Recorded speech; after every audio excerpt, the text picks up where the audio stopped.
एक समय की बात है। रखकर एक गांव में एक राजू नामक लड़का अपने परिवार के साथ रहता था।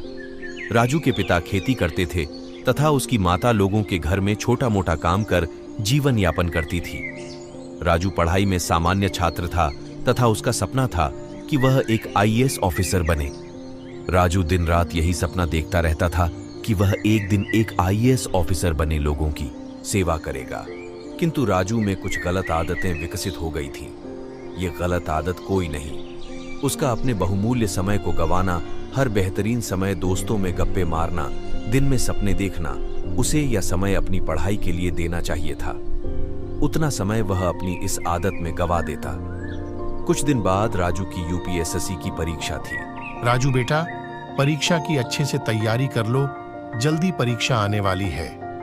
तुम्हें अपने सपने को पूरा करने के लिए अच्छी मेहनत करनी होगी। जी पिताजी, मैं जरूर अच्छे से तैयारी करूंगा। राजू के माता पिता जब घर से चले जाते तो उसे समय राजू अपना समय सोने में ही बिता देता तथा साथ ही सपने दिखता कि मैं एक आईएएस ऑफिसर बन गया हूं, किंतु हकीकत में वह उतना प्रयास नहीं करता था। राजू थोड़ी देर पढ़ाई, फिर पढ़ते पढ़ते सो जाता और लंबे समय तक सोया ही रहता। सुबह से शाम होने पर वह अपने बाकी समय अपने दोस्तों के संग गप्पे लगाने में बिता देता है। इसी तरह उसका पूरा दिन बीत जाता है। रात के समय खाना खाने के बाद वह सो जाता और फिर से अफसर बनने के सपने देखता।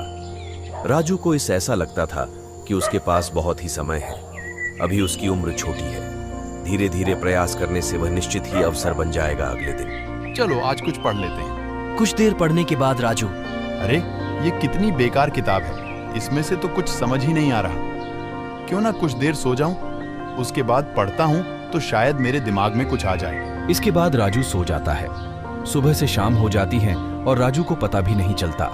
अरे ये क्या, सुबह से शाम हो गई और मुझे पता भी नहीं चल। चलो कोई बात नहीं, अभी कुछ देर दोस्तों से मिल लेता हूँ, फिर बाद में पढ़ूंगा। उसके बाद राजू अपने दोस्तों से मिलने जाता है। अरे राजू, कैसे हो? कैसी चल रही है तैयारी? बस यार बढ़िया चल रही है। हाँ राजू, एक दिन तुम जरूर एक आईएएस अधिकारी बनोगे। हाँ भाई, कोशिश तो जरूर करूंगा। इसके बाद गप्पे मारते मारते राजू को भी रात हो जाती है। फिर राजू घर में आकर खाना खाकर कुछ देर पढ़ने की सोचता है, किंतु राजू इतना आलसी बन चुका था कि कुछ देर पढ़ने के बाद उसे कब नींद पड़ जाती पता ही नहीं चलता। राजू इसी तरह अपने दिन गुजारता रहता। जितना समय वह सपने देखने, सोने और गप्पे में बिताता, उतना समय में बहुत अच्छी तरह तैयारी कर सकता था और आखिरकार परीक्षा का दिन आ गया। राजू, आज तुम्हारी परीक्षा है। अच्छे से परीक्षा में उतरना और अच्छे से उत्तर देना। जी पिताजी। इसके बाद राजू परीक्षा में जाता है। जैसे ही राजू परीक्षा में प्रश्न पत्र को पढ़ता है, उसके होश उड़ जाते हैं, क्योंकि उसकी तैयारी कैसी थी उसका मन जानता था। किंतु राजू किसी तरह परीक्षा पूरी करके आ जाता है तथा अपने घर पहुंचता है। बेटा, कैसी हुई तुम्हारी परीक्षा? जी पिताजी, ठीक ही हो गई, बाकी राम जाने। राजू जानता था कि उसकी परीक्षा ठीक नहीं हुई है, किंतु उसके बावजूद उसने अपने पिता से कहा कि उसकी परीक्षा ठीक हुई है। इसके बाद राजू फिर से अपनी इस दिनचर्या में लौट आता है। पढ़ाई के समय केवल सोता रहता तथा ख्याली पलाप बनाता रहता और पढ़ाई को समय न देता। कुछ दिनों बाद राजू द्वारा दिया गया यूपीएससी का परीक्षा का रिजल्ट निकलता है। राजू पहले से ही जानता था कि वह परीक्षा में फेल ही हो जाएगा। राजू के पिता को परीक्षा के परिणाम की खबर मिलती है तो वह राजू से परीक्षा के रिजल्ट के बारे में पूछते हैं। राजू, कैसा रहा परीक्षा का परिणाम? जी पिताजी, कुछ एक अंकों की वजह से रह गया, नहीं तो जरूर पास हो जाता। कोई बात नहीं, यह तुम्हारा प्रथम प्रयास था। तुम और मेहनत करो, तुम जरूर कामयाब होंगे। इसके बाद राजू फिर से तैयारी में लग जाता है, किंतु यह तैयारी केवल दिखावा थी। अंदर से वह अपने लक्ष्य के प्रति वह ऐसा सोच रहा था कि अभी काफी समय है, धीरे धीरे से मेरी तैयारी अच्छी हो जाएगी। ऐसे करते करते राजू ने अपना बहुत सारा समय बिता दिया। देखते ही देखते दूसरी बार उसे परीक्षा देने का मौका मिला, किंतु इस बार भी वह परीक्षा में असफल रहा। कोई बात नहीं राजू, तुम और मेहनत करो, एक न एक दिन तुम यह जरूर कर पाओगे। किंतु राजू अपनी आदत से इस कदर मगरूर था कि वह चाहकर भी अपनी गलत आदतों को नहीं छोड़ पा रहा था। धीरे धीरे समय बीतता गया। राजू ने 5 बार परीक्षा दी, किंतु 5 बार वह असफल रहा। जिस समय उसे यह लग रहा था कि मेरे पास काफी समय है, अब वह भी उसका उसे कम होता हुआ दिखाई दिया। राजू अब धीरे धीरे परेशान होने लगा। अब सोचने लगा कि आखिरकार इतने साल कहां लगा दिए। उसकी जिंदगी के वह अहम 5 साल कहां गए, जो कि जीवन को बनाने में सबसे महत्वपूर्ण है। राजू को अब अपने उसे समय की अहमियत नजर आ रही थी, जो उसने गवा दिया था। राजू के मित्र जो मुंह पर उसे हौसला देते, वही पीछे से उसकी बहुत ही बुराई करते। अरे ये राजू जीवन में कुछ नहीं कर पाएगा, मैं तो पहले से ही जानता था।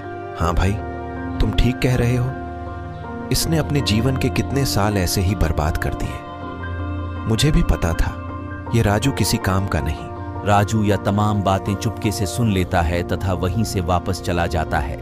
मेरे ये दोस्त जो हमेशा मेरे सामने मेरी अच्छाई करते थे, तारीफ करते थे, और आज यह कह रहे हैं कि वह पहले से ही जानते थे कि मैं कुछ नहीं कर सकता। राजू बातों को सुनकर बड़ा ही दुखी होता है तथा उसके दोस्तों की यह बातें उसके मन में आग लगा देती हैं। मैंने आज तक अपने माता पिता अपने आप से धोखा किया। मेरे सुख दुख के असली साथी मेरे माता पिता ही हैं। मुझे अब सच में अपने माता पिता वह अपने लिए कुछ करना है। इसके बाद राजू फिर से प्रयास करने लगता है, किंतु वह जितना समय अपने समय पहले सोने में गप्पे मारने में ख्यालों में बिताता था, उतना समय अब पढ़ाई में लगाने लगा। धीरे धीरे वह पढ़ाई में बहुत ही अच्छी रुचि विकसित कर बैठा। राजू के माता पिता को भी अब यह लग रहा कि इस बार तो जरूर राजू कुछ कमाल कर देगा। राजू ने अपने सुख दुख सब छोड़कर प्रयास जारी रख और आखिरकार फिर से यूपीएसएससी परीक्षा का समय आ गया। यूपीएसएससी की परीक्षा में कुछ ही दिन बचे थे तथा अब राजू ने दिन रात एक कर दिया। राजू देर रात तक पढ़ता था, कभी सुबह जल्दी उठकर पढ़ता। तब से अब अपनी पूरी जान लगातार तैयारी करने में लगा रहा था। राजू के मन में अब दृढ़ संकल्प था। इसके बाद राजू परीक्षा में जाता है। इस बार वह परीक्षा अच्छे से करता है। तब कुछ दिनों बाद जब रिजल्ट आता है, वह यूपीएसएससी की पहली परीक्षा पास कर लेता है। शाबाश राजू, इस बार तुम जरूर कामयाब होंगे। राजू अब यूपीएसएससी के मिडिल एग्जाम की अच्छे से तैयारी करता है तथा इस बार अच्छे से एग्जाम देता है।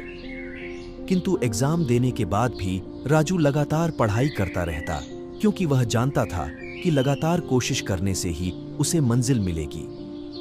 कुछ दिनों बाद एग्जाम का रिजल्ट आता है तो राजू भी उसमें सिलेक्ट हो जाता है। यह खबर पाकर राजू तथा उसका परिवार बहुत ही खुश होता है। कुछ दिनों बाद राजू इंटरव्यू के लिए जाता है। अच्छे से परफॉर्मेंस देने के बाद राजू रिजल्ट का इंतजार करता है। न जाने रिजल्ट क्या आएगा, किंतु जो भी होगा ठीक होगा, क्योंकि इस बार मैंने अपना 100% दिया है। कुछ दिनों बाद जब रिजल्ट आता है तो राजू भी उसमें पास होकर एक IAS अधिकारी बन जाता है। यह खबर सुन राजू तथा उसके परिवार वाले की खुशी का ठिकाना नहीं रहा। वाह राजू, आज तुमने हमारा नाम और सिर गर्व से ऊंचा कर दिया। हाँ राजू, हमें तुम पर गर्व है। इसके बाद राजू के दोनों मित्र भी राजू के पास आते हैं। राजू, मैं तो जानता था कि तुम एक ना एक दिन जरूर IAS अधिकारी बनोगे। हाँ भाई, मुझे भी पूरा विश्वास था तथा तुमने आज इस बात को सच साबित कर दिया। राजू जानता था कि उनकी खुशी केवल दिखावटी है, किंतु साथ में इस बात को भी जानता था कि उस दिन मित्रों की कड़वी बातें उसे सुनने को न मिलती तो आज वह इस मुकाम पर नहीं पहुंचता। दोस्तों, कहानी से शिक्षा यही है कि जीवन में जो भी करो, अपनी पूरी मेहनत और जोश